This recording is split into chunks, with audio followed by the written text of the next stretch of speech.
Father का cancer tumour detect हुआ, brain tumour. तो वो नॉर्मल सेल और कैंसर सेल में डिटेक्ट नहीं कर पाए, तो वो 2 साल के बाद फिर से हुआ, उसी जगह पे कैंसर फिर से हुआ ट्यूमर। हमारे कोई रिलेटिव हमें हेल्प नहीं करते हैं, तो मेरी मदर अकेले मुंबई लेके गई थी उनको ट्रीटमेंट करने के लिए। जब घर के अंदर एंट्री की तब मेरे को पता चला कि मेरे फादर अभी नहीं रहे हैं, 10 दिन हो चुका है। मेरी मम्मी ने बोला कि जितना भी परिस्थिति आए, प्रॉब्लम्स आए, हमें उसको फेस करना है। ये नहीं कि हम रोने लगे कि या कुछ करने लगे। मैं कैंसर स्पेशलिस्ट बनना चाहती हूँ। गांव में मतलब कि वो सोचते हैं कि गर्ल्स डॉक्टर नहीं, वो नर्स वगैरह में छोड़ते हैं गर्ल्स लोगों को। वो सर्टिफिकेट ही मेरी मम्मी को काफ़ी है कि एक डॉक्टर का साइन नाम के आ गया, और कुछ नहीं चाहिए मेरी मम्मी को। एक माहौल मिल गया कि हमारा जो एम है उसको अचीव करने के लिए जो एम है वो मिल गया, टारगेट मिल गया। उनका वीडियो अंदर से एक आग जलाती है कि अपना अचीव करना है कुछ भी चीज़ को। वो चीज़ एक अच्छा होता है कि किसी को मोटिवेट करना, कि अंदर से एक आग जलता है कि नहीं, हम वो कर सकते तो हम क्यों नहीं कर सकते।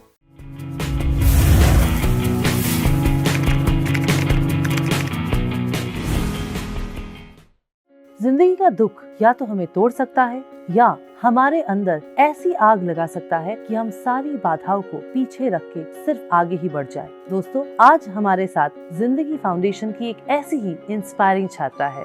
Very much welcome. आपका पूरा नाम बताइए। मेरा नाम प्रीति प्रियदर्शनी बेहरा है। प्रीति प्रियदर्शनी बेहरा, इसलिए मैंने कहा कि आप ही अपना नाम बताओ, because it's so beautiful and so long. So आपको प्रीति कहेंगे या प्रियदर्शनी? प्रीति। तो प्रीति, मुझे ये बताइए कि आप कहाँ से आई हैं? मैं नयागढ़ खंडपड़ा डिस्ट्रिक्ट से आई हूँ। खंडपड़ा से आई हैं। आप ओडिशा की ही हैं। हाँ। और आप इस फाउंडेशन में सिलेक्टेड हुई हैं, आपने एग्जाम दिया है। आप क्या बनना चाहती हैं? मैं कैंसर स्पेशलिस्ट बनना चाहती हूँ। Cancer specialist, okay. क्यों कैंसर स्पेशलिटी क्यों? वो इंसिडेंट कुछ है जो लाइफ में कि मुझे बनने के लिए मजबूर कर रहा है कैंसर स्पेशलिस्ट। कोई एक इंसिडेंट है? ओके, क्या इंसिडेंट है? मैं जब मतलब मेरा 6th में नवोदय सिलेक्शन हुआ था, तो उसमें मैं सिलेक्ट होके नवोदय JNV फिल्वानी में पढ़ रही थी। तो उस टाइम मेरा फादर का कैंसर ट्यूमर डिटेक्ट हुआ, ब्रेन ट्यूमर।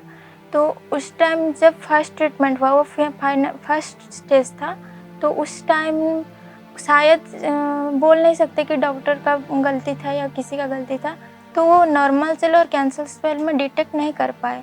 तो वो 2 साल के बाद फिर से हुआ, उसी जगह पे कैंसर फिर से हुआ ट्यूमर। तो मेरी मदर, हमारे कोई रिलेटिव हमें हेल्प नहीं करते हैं, तो मेरी मदर अकेले मुंबई लेके गई थी उनको ट्रीटमेंट करने के लिए।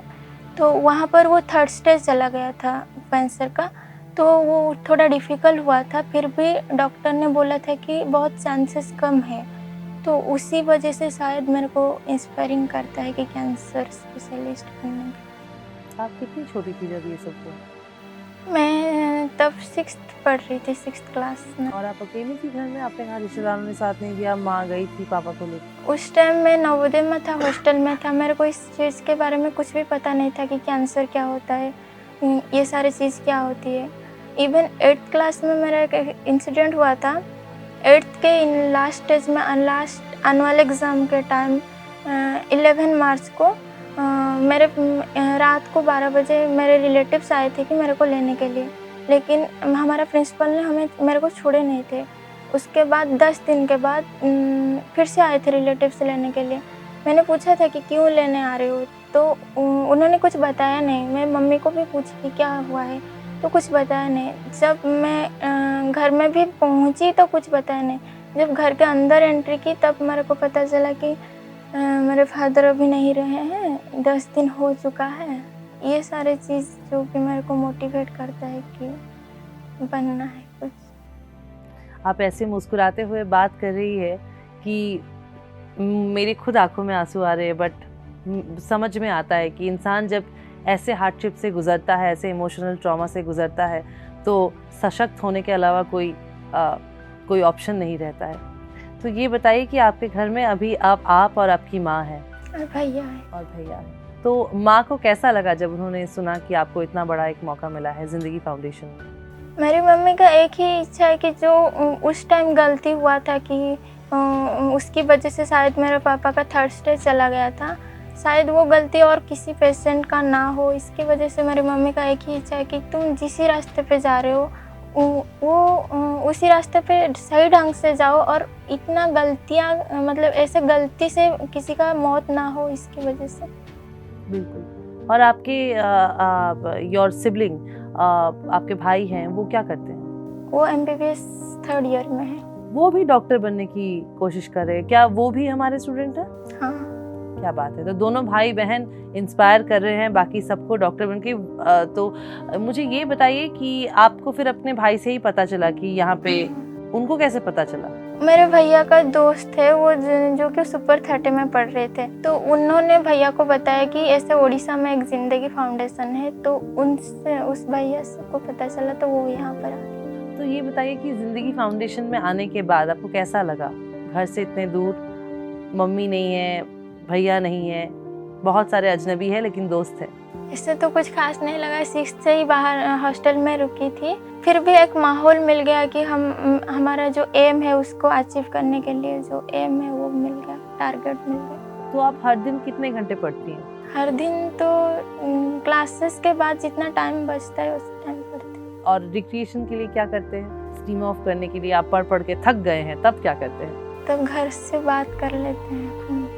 1 घंटा ही मिलता है जिसके लिए? हाँ। और उसके सिवा एक्स्ट्रा करिकुलर म्यूजिक, डांस? नहीं, ये सर फिलहाल सिर्फ फोकस है मेडिसिन।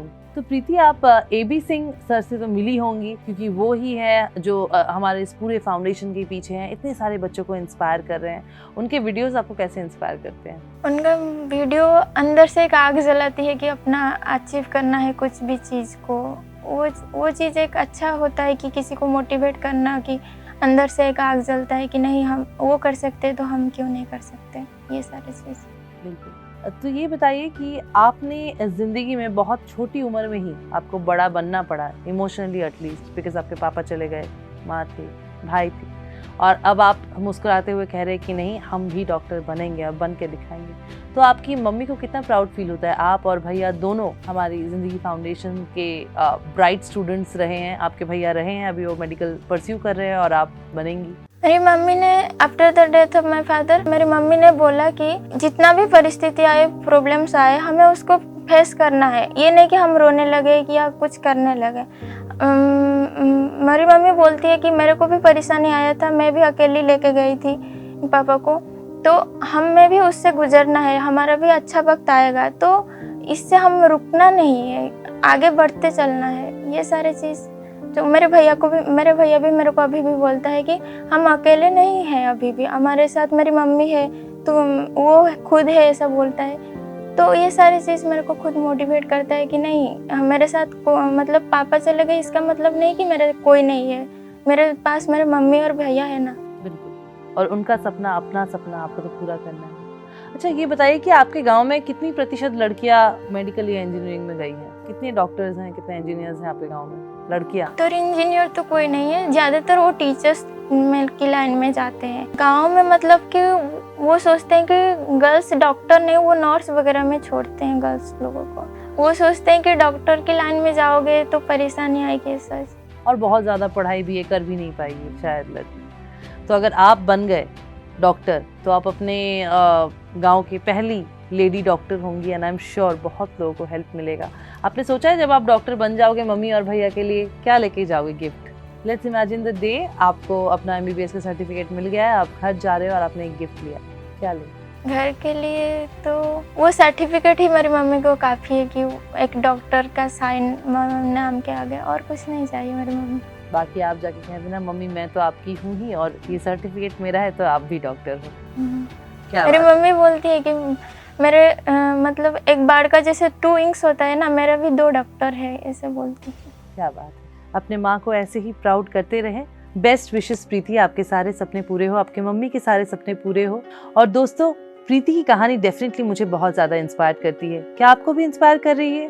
क्योंकि ज़िंदगी में कोई भी छोटी बड़ी समस्या आए, बचपन में शायद कितने भी आंसू बहे हो, लेकिन ज़िंदगी आपको और एक मौका ज़रूर देगी और ये आपका हिम्मत है, आपका हौसला है कि आप उस मौके को काम पे लगाएंगे या नहीं, जैसे प्रीति ने लगाया है। So I am feeling very inspired. I hope आप इन सारी कहानियों से इंस्पिरेशन ले रहे हैं।